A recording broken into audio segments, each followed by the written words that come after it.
Hi class. For today, we'll be discussing about yung last topic natin nakasama sa darating na fourth quarter long test next week. So, this will be about the practitioners in the social work. No?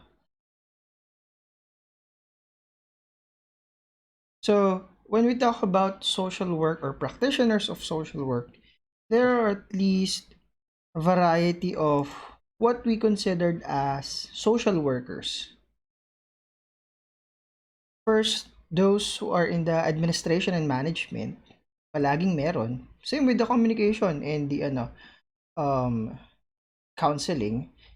Then also, nandiyan yung mga advocacy and community organizers, geriatric, no, na social workers, alcohol, tobacco, drugs, and substance abuse, no, social workers, welfare, social workers, healthcare, and no, to name some. Okay? Mas marami pang mga specifics kasi depende sa pangangailangan ng isang lipunan or komunidad. So there are three levels, no, of social work.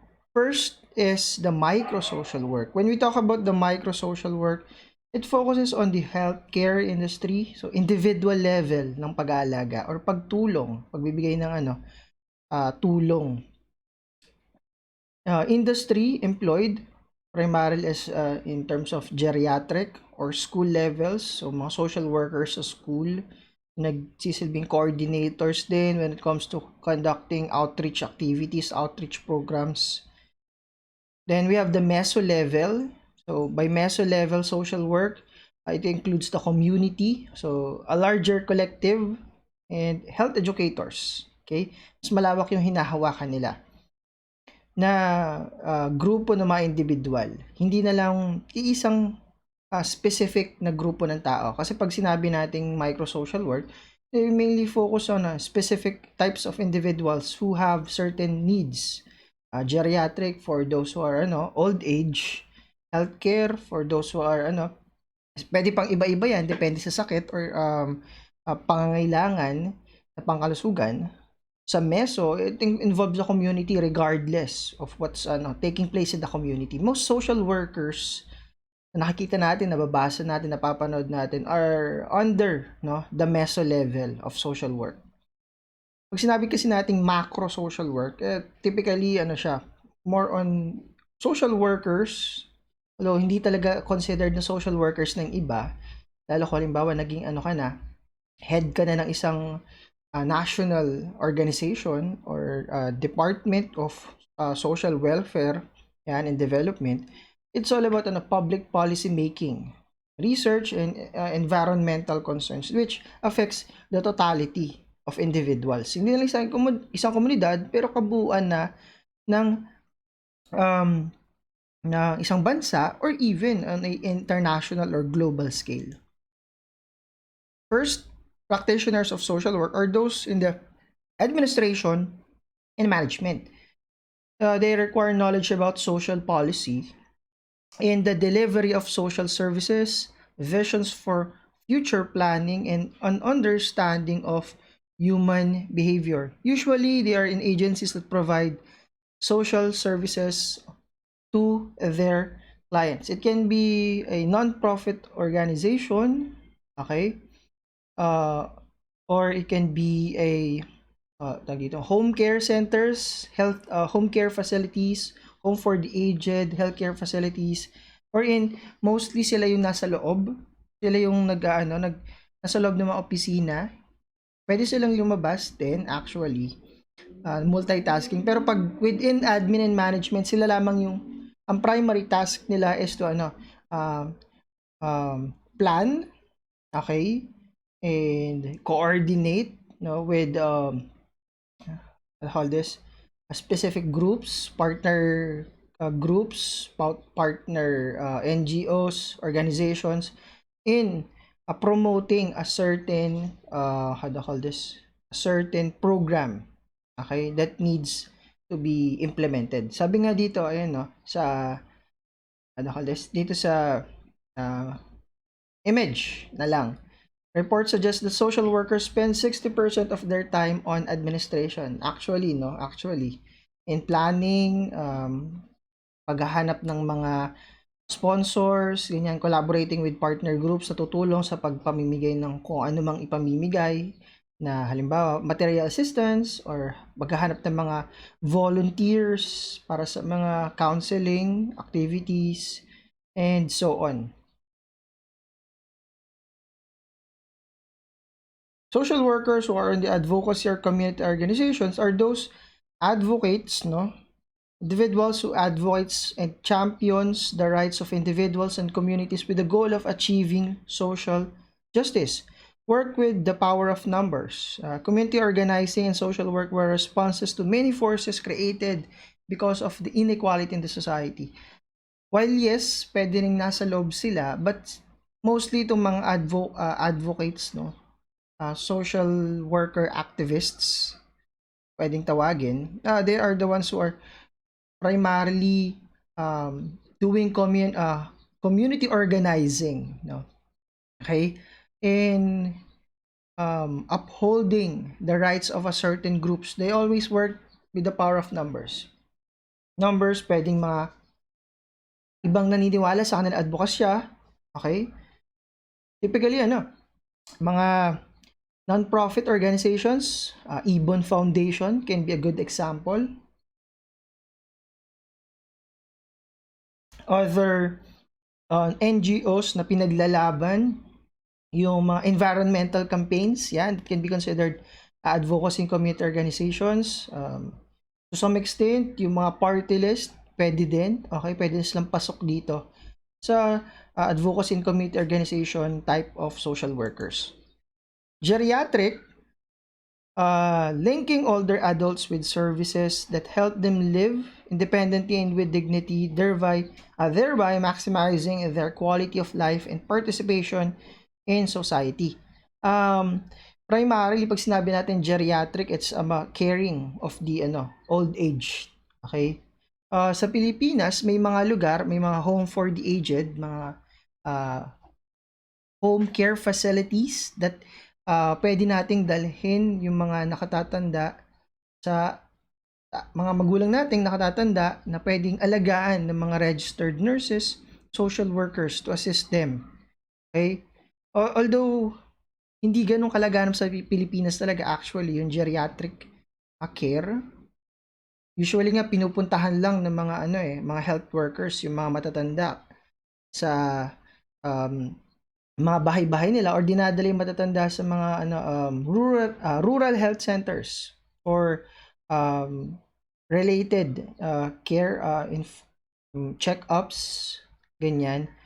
But sa primarily kasi yung kultura natin, kultura ng mga Pilipino or Asians per se is embedded dun sa idea na aalagaan natin yung mga magulang or nakatatanda sa atin, bahagi na ating mga pamilya, either sa panganay kasama or sa mga sa bunsong anak, ganyan. But these geriatric care centers or social workers, they focus on the physical, psychological, social, and economic aspects, okay, ng mga nakatatanda. Then, those social workers under the substance abuse, they help individuals, families, and communities find ways to recover from substance abuse. Merong mga lugar, okay, na kung di ako nagkakamali, nabanggit ko na ito in relation sa counseling. Opo, pwedeng mag-overlap yung mga counselors and social workers. Wherein there are actual facilities, substance, tawag dito, mga bahay kalinga, okay, na mga lugar kung saan dinadala yung mga taong nagkaroon ng drug abuse, no, substance abuse, at kailangan nila ng tulong. These kinds of facilities, either spiritual or other forms, no, na usually kasi, no, typically spiritual yung way din na tinutulungan, okay, para maibalik sa normal, okay, yung kanilang pamumuhay. Maging makabalik sila sa normal, no? Maging bahagi ulit ng normal na gawain ng kanilang before the abuse, no, took place. They focused also on the family and neighborhood environments, community support systems, cultural attitudes, and policies. Okay? Because when it comes to drug abuse, it's not merely a, what do you call this? Uh, Yun lamang taong nagkaroon ng, how do you call this? Drug abuse, okay? Or substance abuse, yung kailangang matulungan. Even the people who are around him, especially the family, needs counseling. The help, the social workers para mabigyang um, ma, how do you call this? Ma-straighten up, no, yung mindset, yung attitudes towards that person, that na yung mga gantong bagay ay kung hindi maiiwasan ay pwede nating magawa ng paraan para hindi na maulit muli. At kung paano tayo mag-a-adjust, mag-a-adapt if dumating yung punto na yung taong yon na dating naging addict, no, dating nagkaroon ng alcoholism, alcohol problems, or smoking problems, ay binabago niya na ang sarili niya, paano natin siya pakikisalamuha, paano tayo makikisalamuha sa katulad niya.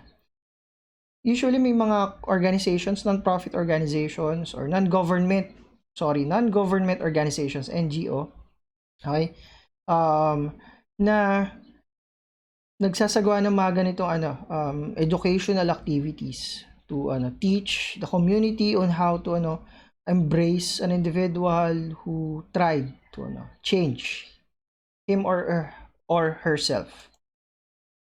Then we have child welfare, so building on the strengths of families and helping them to provide a safe and nurturing environment for children and the youth. Ensures that children, youths who have experienced abuse, especially itong second part na ito, or neglect, are supported through a range of services. There are a variety of tawag dito, mga lugar na boys town, I think, no, or mga bahay ampunan, mga lugar kung saan dinadala yung mga individual na, or mga sa DSWD rin, mga batang na naka-experience ng pang-abuso mula sa kanilang mga magulang, na kailangan ng tulong. They provide a range of services. Sa Pilipinas, madaming ino-offer na serbisyo, tulong, mga social workers in terms of child welfare. Lalo sa hindi lang mga NGOs ng government organizations, but primarily DSWT. Isa to sa mandato nila, child welfare.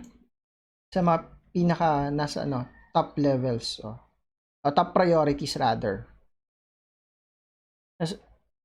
Then we have healthcare, so help people deal with personal and social factors that affect their health and wellness. Some care social workers are indirect services and concentrate on individuals, families, and small groups. May mga ganito, mga private entities who are conducting healthcare related social work to individuals who are in need, no? Private counseling, private intervention para matulungan yung individual para malaman yung kanyang sitwasyon sa lipunan or ng pamilya in order to better reintegrate in the society. So with the thing with social workers is that it has a variety of roles. It can be an advocate, a counselor, a mediator, a researcher, an educator, a facilitator, and a broker. Next, sa next video, I'll be discussing, elaborate on these specific roles that social workers have as part of the practices in the discipline of social work.